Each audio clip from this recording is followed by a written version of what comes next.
테슬라 실적이 새벽에 나왔습니다. 네, 드디어 실적이 이제 얘기 좀 해봐야 나왔는데 사실은 예상치보다는 굉장히 잘 나왔어요. 그래서 그래요? 예, 올해 2분기 그러니까 주당 순이익, 그러니까 주당 이 순이익을 갖다가 총 주식수로 유통 주식수 나눈 자, 거예요. 우리 좀 천천히 생각해 보자 네. 그러면. 일단 순이익부터 좀 따져보자 그럼. 네, 순이익은 같은 뭐죠? 일단 팔면은 뭐가 나와? 팔면은 매출이 나죠. 저 매출이 나죠. 매출에서 실제로 이제 원가를 뺍니다. 그렇지. 원가 때. COGS라고 이제 원가를 다 빼. 음. 근데 그러면 이제 고 빼고 뭐 판관비 빼고 다 하면은 이제 영업이 남는 돈. 네, 남는 돈. 그래서 이 영업이익이 나오고 영업이익에서 세금 및 이런 뭐 배당이나 이런 거 빼면은 기본적으로 배당은 아니고 이제 세금 같은 거 빼면 마지막에 이제 순이익이 나옵니다. 넷 프로핏이 나와요. 그 넷 프로핏을 이제 유통 주식수로 나눈 게 EPS, 어닝 퍼 쉐어입니다. 그래서 그러니까 이제 회사는 여러 주주들이 지분을 사서 구성이 돼 있는데 네. 전체 순이익이 난 거를 이제 따져 보고 네. 그거 이제 주식수로 나눈 거네요. 그렇죠. 이제 한 주당, 그러니까 이 전체 한 주당 이 기업이 얼만큼의 순이익을 내고 있냐가 이제 어닝 퍼 쉐어가 되겠습니다. EPS. EPS가 주당 순이익이 2.27달러로 전망치인 1.81달러를 상회했어요. 그래서 전망보다 이런 경우는 굉장히 좀 뭐 드문 경우라고 할 수 있겠죠. 전망치는 굉장히 좀 어떻게 보면 높게 잡기도 하는데 다만 이제 매출은 169억 3천만 달러. 그래서 전망치보다는 살짝 하회를 했습니다. 아니 매출이 줄었는데 순이익이 늘었다? 네. 이거는 뭔가 지금 여기 보면 일단은 이게 생산량인데 네. 생산량이 지금 좀 줄긴 했거든요. 2분기 들어서. 네, 2분기 더 줄긴 했는데 사실 이제 중국 봉쇄, 그러니까 테슬라의 그 상하이 공장이 실제 제대로 생산을 많이 못하면서 생산량이 줄었어요. 그래서 매출은 당연히 차를 많이 못 뽑으니까 그렇죠. 매출은 줄 수밖에 없는데 사실은 그 이슈가 뭐가 있었냐면 이제 가격 인상 이슈가 있었습니다. 그렇죠. 네, 그래서 테슬라의 차량 가격이 좀 올라가면서 어떻게 보면 한 대당 팔아서 남는 마진이 예전보다는 좀 커진 커졌다. 거죠. 네, 이렇게 볼 수 있겠습니다. 그러니까 부가가치를 좀 높인 건데 네. 이게 이렇게 보면은 결국은 이제 테슬라의 이번에 실적을 주시했던 거는 네. 단순히 뭐 이렇게 말하면 아니 뭐 테슬라 주주 아닌 사람들은 볼 필요 없겠네. 사실 그런 의미는 아니에요. 네. 왜냐하면 지금까지 이제 금리가 이제 올랐던 이유가 물가가 크게 올랐던 거 아니었겠습니까? 네. 그래서 물가가 이렇게 오르고 금리도 막 자이언트 스텝에 막 한국도 빅 스텝에 날리고 그래서 공포심에 막 증시가 막 1분기에 막 내려갔던 거 아니에요. 그렇죠. 이런 상황에서 그럼 혹시 기업들도 실적 박살난 거 아니야? 이런 공포감이 있었기 때문에 네. 사실은 대표 기업들의 실적이 어떻게 나올지가 좀 궁금했던 거죠. 네. 그 대표 기업들의 실적들이 굉장히 안 좋아질 거다. 뭐 이런 예상이 있었지만 예상 외로 그거보다는 그래도 선방했네라는 이제 심리가 퍼지면서 어제 미국 증시가 잇따른 실적 발표에 상승 마감을 했습니다. 그래서 뭐 다우존스는 소폭이죠. 0.15. 그다음에 S&P 500은 0.59. 그다음에 나스닥은 뭐 1.58% 상승했는데 이 나스닥은 또 이 금리 인상기에 하락폭도 컸기 때문에 그렇죠. 1.58%로 오랜만에 좀 반등을 했다 이런 말씀을 좀 드릴 수가 있고 다만 이게 과연 이 실적이 하반기까지 계속 유지가 될 거냐 이건 좀 거시경제적 차원에서 말씀드리면 미국 물가 10% 올랐거든요. 물론 이제 소비자와 내구재는 좀 다를 수 있겠지만 10% 오르면 물건이 예전만큼 팔릴까? 아니, 뭐 이런 생각이 저부터도 있죠. 네. 솔직히 말하면 저부터도 구독 해지한 게 몇 개 있어요. 그렇죠. 솔직히 말씀드리면. 네, 근데 소비를 좀 줄이게 돼요 지금. 소비를 줄일 수밖에 없고 그러면 당연히 하반기에 주요 기업들의 실적은 나빠질 수밖에 없는 거 아니야? 라는 이런 일단 기본적인 비관적인 전망은 나오고 있습니다. 지금 꿈꾸는 방랑객님께서 넷플릭스는 어젠가 나오지 않았어요? 구독자가 예상치보다 덜 떨어졌다가 올랐던 것 같네요 하셨는데 지금 엠마님 말씀이 정답입니다. 원래는 구독자가 200만 명 줄 거로 생각한 거야. 네. 야 이거 금리 오르고 지금 넷플릭스 망하겠다 이러면서 막 주주들이 돈 빼고 막 이러고 있는데 막상 결과를 딱 까보니까 100만 명밖에 안 줄었네? 호재네? 이런 거야. 근데 사실 이게 호재인가요? 100만 명이 100만 명 빠진 거야 지금. 그러면 사실은 과도하게 선 반영됐던 게 일부 반등한 거로 보는 게 사실은 좀 정확한 현재 상황 같아요. 네. 그리고 이제 테슬라 개인 이제 개별 기업으로 들어가 보면은 사실은 이제 2분기에 비트코인을 손절을 했습니다. 75% 가량을 팔았다고 하는데 다만 여기서 실제 이제 구매가하고 판매가의 차익이 어느 정도 손실이 났는지는 그렇죠. 밝혀지지 않고 있기 때문에 물론 EPS는 그 2분기 자산을 처분한 거를 그렇죠. 이제 반영한 그 주당 순이익이기 때문에 그게 어느 정도는 반영됐을 거다 이렇게 얘기를 보고 있습니다. 네. 지금 조재환의 카테크님 댓글에 좀 논쟁적인 소재가 하나 있습니다. 읽어볼게요. 일론 머스크가 인플레가 완화되면 차값 다시 낮출 수 있다고 발언한 내용 기억나실 겁니다. 기억납니다. 근데 뒤가 문제야. 인플레이션이 지금 상황에서 언제 완화될지는 모르겠지만 네. 테슬라는 언젠가 생산과 판매에 반등할 수 있을 걸로 보입니다 하셨거든요. 네. 아니, 언제 완화됩니까 인플레이션?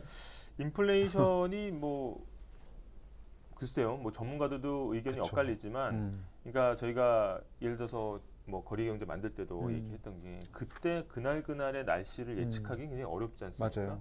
하지만 계절이 바뀌는 거는 대충 저희가 예측할 수 큰 있죠. 추세는 예측할 수가 있어요. 근데 지금의 상황은 인플레이션이 만약 공급 측에서 온 게 맞다면 상당 기간은 지속될 가능성이 크다. 어제도 근데 프렌드 쇼어링에 대해서 얘기를 했지만 결국은 우방국끼리 공장을 나눠 짓고 한다 하더라도 예전처럼 가장 싼 곳을 찾아가지고 생산할 때보다는 당연히 물류 비용이나 아니면 생산 당연하죠. 비용이 늘어날 수밖에 없다는 거예요. 비효율이 발생한다는 거고 그게 실제로 예전처럼 우리가 다이소에 가서 싼 물건을 사듯이 그렇게 실제 그런 기술적 디플레이션이 앞으로는 굉장히 기대하기 어려울 거다라는 거. 아니 예를 들어서 똑같습니다. 지금 그 미국과 중국이 갈등을 벌이면서 중국 공장들이 미국으로 많이 빠져나가고 있죠. 미국 혹은 다른 여타의 국가들로. 근데 이제 미국, 중국이 만약 극적으로 화해를 했어. 막 하이파이브 하고 막 서로 막 껴안고 뭐 러브샷 하고 막 이래. 그러면 이제 화해했으니까 다 공장 다시 중국으로 이러진 않는단 말이야. 굉장히 어려운 한번 상황이죠. 투자라는 게 한 번 나가면 돌아오기가 힘들고 그리고 이게 그 어떤 이 공장들 이제 프렌드 쇼어링이든 리쇼어링이든 하게 되면 당연히 선진국으로 가면은 비용이 올라가게 되죠. 그렇죠. 예. 그럼 그래서 좀 기업들이 좀 강구하는 수단이 있지 않습니까? 네, 바로 자동화, 무인화, 그쵸. 로봇화 이런 거기 때문에 만약에 이제 인플레이션이 장기적으로 하락이 된다라는 거 하는 거는 그렇죠. 어떻게 보면 자동화나 무인화로 인건비 삭감, 인건비 절감이 물가 하락을 주도할 수 있습니다. 이게 전형적인 기술적인 디플레이션 상황 그런 상황이죠. 아니겠습니까? 예. 네. 그래서 지금 이거 잠깐 보여주시면 이게 이제 중소벤처기업부 포스터예요. 네. 뭐라고 써 있는지 좀 읽어주세요. 자, 스마트 리쇼어링 본격 추진, 공장은 돌아오는 거야. 이러면서 지금 우리 중기부도 이제 공장들 해외에 나간 공장들을 막 국내로 땡겨 오려고 하는데 네. 그냥 오면은 당연히 우리나라 임금도 저희는 원가 못 맞춥니다. 원가 못 맞춰. 그러니까 우리 못 가요. 그러니까는 로봇 도입하면 되잖아. 우리가 돈 좀 대줄게. 스마트화를 지원해 줄게. 이러면서 지금 도입하는 거거든요. 그러면은 사실은 이런 움직임이 다시 번복되기 쉽지가 않은 거죠. 한번 투자가 이루어지면. 근데 이게 약간 모순적인 상황이긴 합니다. 국내에 이제 고용과 생산을 활발히 하기 위해서 국내 공장으로 다시 돌아오는 리쇼어링을 지원을 하는데 그냥 오라면 안 오니까 무인화, 자동화, 로봇화를 해서 온다는 거죠. 그러면 당초에 의도했던 목표가 고용을 늘리는 건데 그렇죠. 그만큼 고용은 안 늘어날 수도 있다라는 거죠. 네. 지금 쿠기님께서 머스크 트위터 공방에 테슬라 충격이 있을까요 하셨는데 이거는 근데 장기전으로 보셔야 됩니다. 이 트위터랑 이제 일론 머스크가 계속해서 싸우고 있는데 이 계약건이 워낙 컸기 때문에 사실은 거의 세계의 소송이 될 수도 그렇죠. 있어요. 이거 자체가. 그래서 이게 딜 자체가 57조짜리 딜인데 네. 위약금 1조예요. 네. 근데 지금 트위터 주가가 그 딜하고 나서 한 20-30%가 빠졌단 말이에요. 그럼 머스크 계산은 사실 우리 집도 그렇지 않아요? 부동산도 가계약 해놓고 잔금 날짜 치려고 보니까 집값이 한 2-3억 떨어지면 그냥 가계약금 포기하기도 하잖아요. 그렇죠. 그래서 사실은 그게 어느 게 더 유리한지 아마 지금 머스크 입장에서 계산할 가능성도 있고 네. 또 트위터가 또 이거 막 소송 붙으면서 또 지금 또 더 주가가 떨어진단 말이에요. 그럼 트위터 입장에서는 머스크한테 좀 싸게 불러서라도 좀 어떻게든 좀 해줘라 이런 여론도 있을 수 있기 때문에 이게 가격 협상용일 가능성도 좀 제기하는 전문가들도 있습니다, 실제로. 그렇게 보면 정말 어떻게 보면 상도에 어긋나는 일이긴 하죠. 그쵸. 네. 어떻게 보면 이제 속된 말을 후려쳐가지고 지금 싸게 사겠다라는 얘기인데 사실은 이제 법적인 이슈가 있기 때문에 그렇게 쉽게는 되지는 않을 겁니다. 그래서 이 트위터 측에서도 강경 대응을 이제 예고했기 때문에 그로 인한 손실이 막대하잖아요. 그래서 어떻게 보면 이건 굉장히 장기 이슈고 당장의 주가를 결정하는 데는 제 생각에는 아주 크게 영향을 미치지는 않을 것이다 이렇게 보고 있습니다. 그리고 이게 결국은 지금 어제도 지금 코인을 75% 지금 다 처분했다는 거 아니에요, 테슬라가? 맞습니다. 그 말은 뭐냐면 이제 위험 대비를 지금 하고 있는 거고. 현금을 확보하고 있다는 거죠. 네. 근데 이게 지금 테슬라만의 이야기가 아니죠. 네, 이게 어떻게 보면은 이제 지금 이게 2분기 실적이 발표가 됐고 그러면 2분기 실적이 예상치보다는 상회를 했으면 그렇죠. 당연히 주가가 강세를 띠는 건 맞는데 실제로 그러면은 시가총액 5위 기업들, 거대 기업들, 주요 기업들의 행동은 어떤가를 보면은 굉장히 좀 명확하게 드러납니다. 그래서 시가총액 세계 1위 기업 애플이 일단은 긴축 경영을 시작을 했습니다. 게다가 어떻게 보면 미국 증시 시총 5대 기업이죠. 그래서 어떻게 보면 MS 미 시총 2위인데 5년 만에 일부 직원을 해고했고요. 네, 그다음에 다운사이징 하는 거죠, 이제. 구글의 모기업 알파벳과 아마존 시총 3, 4위 기업입니다. 최근 채용 및 지출 축소를 지시를 했어요. 그다음에 시총 5위가 테슬라인데 지난달에 전체 이 직원의 10%를 감원하겠다 이렇게 이제 밝혔거든요. 그러면 만약에 이래서 실적이 너무 좋고 앞으로 장사가 잘 될 거라고 생각이 들면 어떻게 보면 생산을 더 늘리겠죠. 그렇죠. 공격적으로. 하지만 시총 5대 기업이 보이는 지금 실제 행동은 그거랑은 조금 다르다. 그래서 이런 부분을 좀 주의 깊게 좀 봐야 될 필요가 있다는 겁니다. 그리고 이제 조재환의 카테크님이 또 중요한 지적해 주셨는데 전기차 시대 갈수록 수익 악화를 피하기 위해서 사소한 것도 구독 유도할 수 있을 것 같다 하셨는데 실제로 이제는 버티는 게 굉장히 중요한 화두가 되다 보니까 네. 넷플릭스도 광고 도입하면서 뭐 요금제 쪼개갖고 어쨌든 구독자 유지하려고 하죠.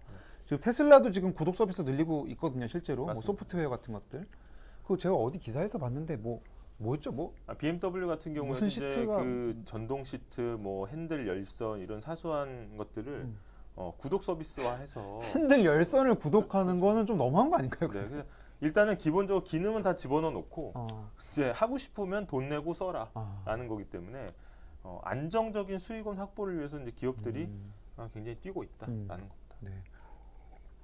그래서 이런 시기일수록 진짜 현금 흐름이 정말 중요한 것 같아요. 현금 흐름 중요하죠. 개개인도 캐시가 들어오는 구멍을 많이 늘려놓는 게 쉽진 않지만 노력해야 될 시기가 아닌가 싶습니다. 저희가 테슬라 실적 발표 좀 이렇게 알아봤고요. 범블비님 유튜브 프리미엄만 봐도 딱 그래요. 어쨌든 뭐 이제 많이 대회수 기간에 돌입하고 있죠 지금. 네. 많은 기술 기업들이 네. 저희가 그런 이야기도 좀 계속 해드리고 있습니다. 네.